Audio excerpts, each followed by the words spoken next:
E agora a gente continua falando de OpenAI, mas com uma perspectiva diferente, olhando para os produtos que a empresa vem lançando. E recentemente ela fez vários anúncios, como o construtor de agentes, que eu achei bem interessante, fez alguns testes inclusive, mas para o consumidor final, que eu acho que é uma das estratégias da OpenAI, ela anunciou uma coisa bem interessante, que é a integração com diferentes outros aplicativos, certo? Exato. A OpenAI foi para um caminho totalmente distinto do que faz a Apple, porque ela deu um nome que explica exatamente o que a coisa faz. E o nome dessa função é conversar com apps. Se fosse a Apple, teria chamado de alguma coisa inteligência. Apple Talking. E basicamente, dentro do ChatGPT, você consegue conversar com outros apps. Fica até redundante explicar esse negócio, mas é exatamente isso. Eu acho que entender fica mais fácil se a gente der um exemplo. Qual exemplo você tem aí para nós? É um exemplo que muito nos interessa, inclusive. Dá para você pedir para o ChatGPT criar uma playlist no Spotify. Você tem uma integração com o Spotify, você simplesmente digita qual que é o mood das músicas que você quer, ou dos podcasts, ou dos trechos de podcast, ou, sei lá, o Spotify tem Reels, dá para você também pedir para colocar lá. E aí o ChatGPT, em seu nome, vai lá e cria uma playlist na sua conta. Tem algumas aplicações que são até mais complexas que essa e mais assustadores também, porque eu não tenho tanta neura sobre qual música vai estar na minha playlist, mas tem integração de que você consegue fazer, por meio do ChatGPT, uma busca de um imóvel do mundo real, e aí ele começa a já falar com o corretor por você. Você digita lá, suponhamos que eu sou o Diogo, tenho uma renda na Babesca, já estou colocando minha grana na Nvidia, eu falo assim, eu quero um imóvel na Paulista com 200 metros quadrados, 3 suítes, 3 vagas na garagem. Ele não só busca nos vários aplicativos de corretagem, como ele já começa a falar com o corretor para você só ir visitar. Esse tipo de interação já é feita por outros chatbots. No Gemini, dá para você interagir com o YouTube, mas você pega um link do YouTube, joga no Gemini e aí o Gemini começa a interagir com aquele link. Ele pode extrair qual que é a aspa da pessoa no minuto tal que você indicar, quantas vezes a pessoa falou a palavra chocolate, mas ele só faz isso da porta para dentro do chatbot. Com a OpenAI, ele faz isso da porta para fora. Ele consegue interagir com os aplicativos no ambiente em que os aplicativos estão funcionando. E com isso, ele consegue interagir em outros ambientes com que a gente está acostumado a ver outros sistemas executando essas funções. A estratégia da OpenAI é clara, é criar um ecossistema em torno do ChatGPT. Então já há bastante tempo a gente vem falando que essa competição por inteligência artificial já não é necessariamente para quem faz o melhor modelo.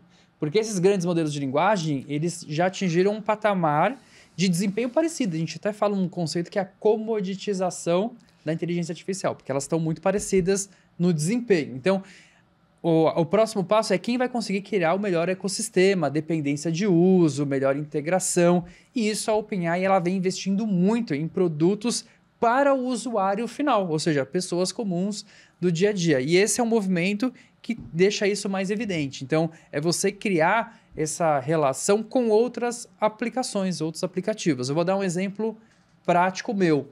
Então, o ChatGPT, ele tem integração com o Slack. O Slack é uma ferramenta de colaboração que é usada por muitas empresas e eu também uso bastante. E com o Slack, dentro do ChatGPT, você pode perguntar, acessa meu Slack e fala para mim se eu fui citado em alguma conversa hoje. Ele já traz a resposta para você. Você foi citado nessa conversa por essa pessoa. Então, você vai criando um ecossistema para manter as pessoas ali dentro do ChatGPT, não só para fazer pedidos, mas como uma ferramenta de produtividade e se conectar a diferentes outros produtos. E aí, uma estratégia importante da OpenAI foi ter lançado um kit de desenvolvimento para que essas outras empresas possam desenvolver essa integração dentro do ChatGPT. Então, por isso que a gente fala que o sonho do ChatGPT é virar como se fosse um sistema operacional de inteligência artificial. Mas sabe o que é o curioso? A gente, no bloco anterior, falou do Dia da Marmota. E quando você foi contando sobre as integrações, me veio na cabeça outro Dia da Marmota. Porque tudo o que a gente está conversando aqui, foi algo que o Google fez com a busca. Ele queria criar um ecossistema em torno da busca, porque as pessoas não buscavam só como fazer uma receita, como eu troco o pneu do meu carro. As pessoas buscavam qual é o preço da batedeira tal, qual é o preço do mais novo tênis da Nike. E a partir daí, o Google foi criando serviços. Ele criou o Google Shopping, depois ele criou o Google Flight, mas antes de criar os seus próprios serviços, o Google atraiu outros parceiros para criar um ecossistema em torno disso. E a história mostrou que não deu muito bom para quem se associou com essas empresas, com essa empresa. Porque o Google aprendeu como o Mercado Livre fazia comparações, como o Submarino fazia comparações, aprendeu como empresa de comparação de passagem listava as passagens, e a partir daí ele criou os próprios produtos que acabaram sendo maiores e mais relevantes e mais dominantes que esses setores. Isso me faz pensar se o Spotify não está na linha de tiro.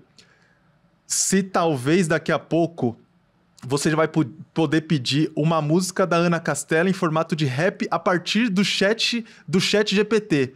Imagina só isso daí, cara. A customização, isso vai acontecer, com certeza. Agora, se vai matar o Spotify é a dúvida que fica, né? Mas essa customização, e é um risco para todo mundo. Então, e é por isso que a gente também discute Deu Tilt. A gente até, inclusive, trouxe aqui, né, o Vitor Fernandes do CAD, porque esse processo, né, dessas grandes destruições tecnológicas que a gente chama, inclusive o Prêmio Nobel de Economia desse ano trata bastante dessa questão, né, que é quando você tem uma indústria, entra uma nova tecnologia, destrói aquilo, coloca outra coisa no lugar, geralmente a coisa ganha produtividade, mas traz uma destruição e pode levar a uma concentração de mercado. Então, por isso que a gente tem que entender esses mecanismos, né, do mercado, de integrações, para justamente evitar práticas que são anticompetitivas, porque pode levar, sim, a uma concentração, né? Um único aplicativo que faz tudo. Mas hoje o que a OpenAI quer fazer é uma única inteligência artificial que acessa toda a sua suíte de assinaturas, de aplicações, para resolver sua vida da melhor forma. E que essa forma seja por meio do ChatGPT. Assim, essa preocupação que eu levantei, ela é uma coisa tão real e tão presente que o próprio Sam Altman, que é o CEO da OpenAI, fez questão de rebater quando ele anunciou o Conversas dentro de apps. Ele disse o seguinte: esperamos que isso seja um grande avanço para ajudar os desenvolvedores a escalar produtos rapidamente. E com isso a gente pode fazer uma grande distinção entre o que a OpenAI está fazendo com o ChatGPT em relação ao que o Google está fazendo com o Gemini.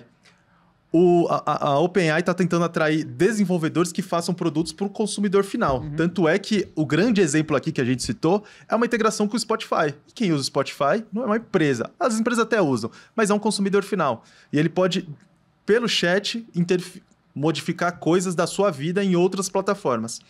O Google está apostando no Gemini como uma ferramenta de modificação pela IA dentro do ambiente corporativo, ou seja, voltado para empresas. Tanto é que o grande lançamento recente do Google foi o Gemini Enterprise, que é um banho de loja numa outra ferramenta que o Google tinha, chamada Agent Space.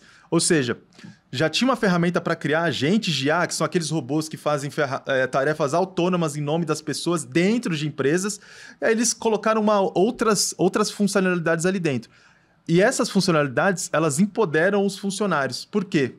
Os próprios funcionários podem criar os seus próprios aplicativos ou adotar agentes feitos por outras empresas. E é aí que tem o pulo do gato. Se você entra na loja de agentes, já tem centenas de agentes. E só agora a OpenAI está lançando o próprio kit de desenvolvimento dela para agentes. Ou seja, nessa corrida de agentes, a OpenAI sai atrás do Google, mas talvez o propósito dela, a meta dela, não seja tanto fomentar o negócio de agentes para empresas, mas mirar no que a gente tem discutido aqui, de criar um sistema operacional voltado para as pessoas. Interferir na vida das pessoas com inteligência artificial, onde elas usam costumam fazer as suas tarefas em outras plataformas. Exato, porque quem domina a tecnologia, essa tecnologia muda o comportamento, conquista um bom mercado. Qual?